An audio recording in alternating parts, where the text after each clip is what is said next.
நாடாளுமன்ற தேர்தலில் அதிமுக தலைமையிலான கூட்டணியில் தேமுதிகவிற்கு 5 தொகுதிகள் ஒதுக்கீடு செய்யப்பட்டுள்ளது. அதிமுக தேமுதிக தொகுதி பங்கீடு பேச்சுவார்த்தைக்காக தேமுதிகவின் பொதுச் செயலாளர் பிரேமலதா விஜயகாந்த் உள்ளிட்ட தேமுதிக நிர்வாகிகள் ராயப்பேட்டையில் உள்ள அதிமுக தலைமை அலுவலகமான எம்ஜிஆர் மாளிகைக்கு வருகை புரிந்தனர். தொடர்ந்து கழக பொதுச் செயலாளர் எடப்பாடி கே பழனிசாமி மற்றும் அதிமுக கூட்டணி பேச்சுவார்த்தை குழுவினரை சந்தித்து பேசினர். பேச்சுவார்த்தையில் முடிவில் அதிமுக தலைமையிலான கூட்டணியில் தேமுதிகவிற்கு 5 தொகுதிகள் ஒதுக்கீடு செய்யப்படுவதாக கழக பொதுச் செயலாளர் எடப்பாடி கே பழனிசாமி முன்னிலையில் தொகுதி பங்கீட்டு ஒப்பந்தம் கையெழுத்தானது.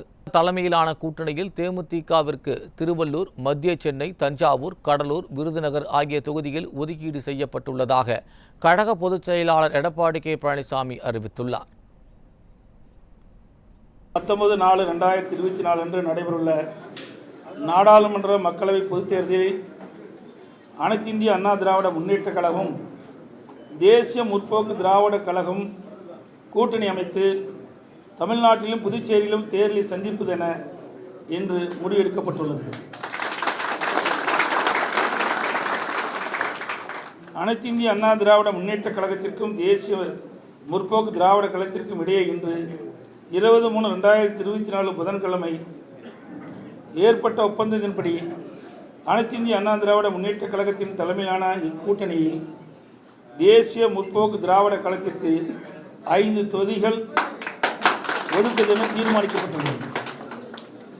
1 திருவள்ளூர் தனி, 2 மத்திய சென்னை, 3 கடலூர், 4 தஞ்சாவூர், 5 விருதுநகர். இந்த 5 தொகுதியிலும் தேசிய முற்போக்கு திராவிட கழகம் இந்த நாடாளுமன்ற தேர்தலிலே போட்டியிடும் என்பதை மகிழ்ச்சியுடன் தெரிவிக்கின்றேன். அதிமுக தேமுதிக கூட்டணியின் வெற்றி சரித்திரம் தொடரும் என தேமுதிக பொதுச் செயலாளர் பிரேமலதா விஜயகாந்த் கூறினார். தொகுதி பங்கீட்டு ஒப்பந்தத்திற்கு பின்னர் செய்தியாளரிடம் பேசிய அவர், அதிமுக தலைமையிலான கூட்டணி வரும் நாடாளுமன்ற தேர்தலில் மிகப்பெரிய வெற்றி கூட்டணியாக அமைந்துள்ளதாக தெரிவித்தார். 2011 இரு கட்சிகளிடையே கூட்டணி அடைந்த மாபெரும் வெற்றியை மீண்டும் வரலாறு படைக்கும் என்று அவர் தெரிவித்தார்.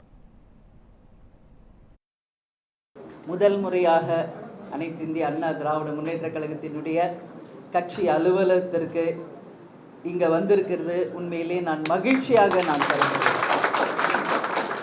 ஏன்னா புரட்சித் தலைவர் எம்ஜிஆர், புரட்சித் தலைவி அம்மா ஜெயலலிதா அவர்கள் வாழ்ந்த ஒரு இடம், ஒரு புரட்சியை ஏற்படுத்தி சகாப்தத்தை படைத்த ஒரு இடத்துல இருந்து இன்னைக்கு கேப்டனுடைய ஆசீர்வாதத்தோடு இந்த இடத்துல இருந்து உங்களை அனைவரையும் சந்திக்கிறதில் உண்மையிலேயே அந்த 3 தெய்வங்களுக்கும் இந்த நேரத்தில் நான் என்னுடைய பணிவான வணக்கங்களை நான் தெரிவித்துக் கொள்கிறேன்.